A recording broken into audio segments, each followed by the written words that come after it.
I'm Ravi Anupindi, a faculty at the Ross School of Business in the Operations and Management Science Department. I'm also the program director of a new Master of Supply Chain Management program. This fall, I designed and taught a course in strategic sourcing.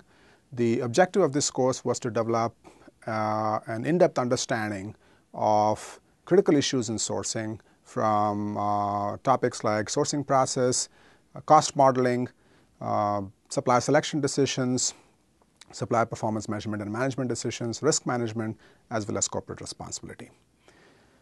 Last year summer, I had the opportunity to supervise a project at the Boeing Commercial Company. This project centered around Boeing's redesign of how it procured fasteners for its entire supply chain.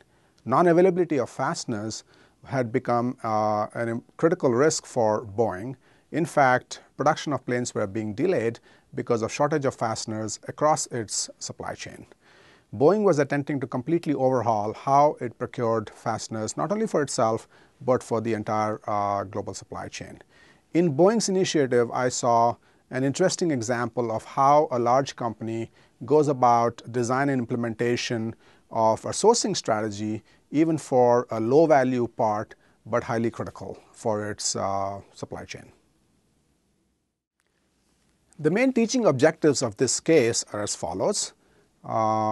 First, industry dynamics and lack of vigilance can put a company at considerable risk even for low-value items.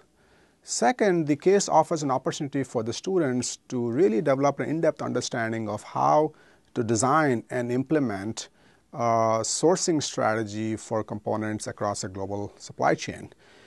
These initiatives, while they look good on paper, they really require a carefully thought out and a deliberate implementation strategy.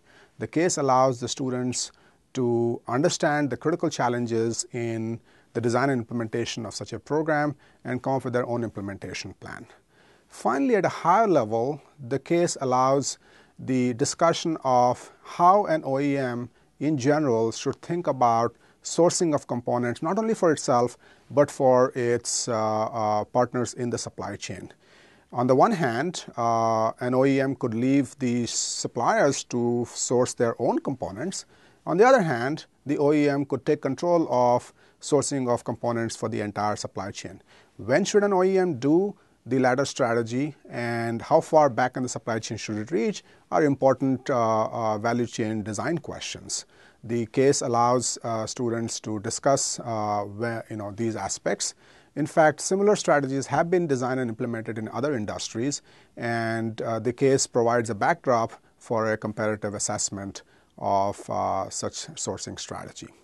I have used the case for my strategic sourcing class, but the case can as well be used in a course on supply chain management or a value chain strategies class. I've enjoyed teaching the case.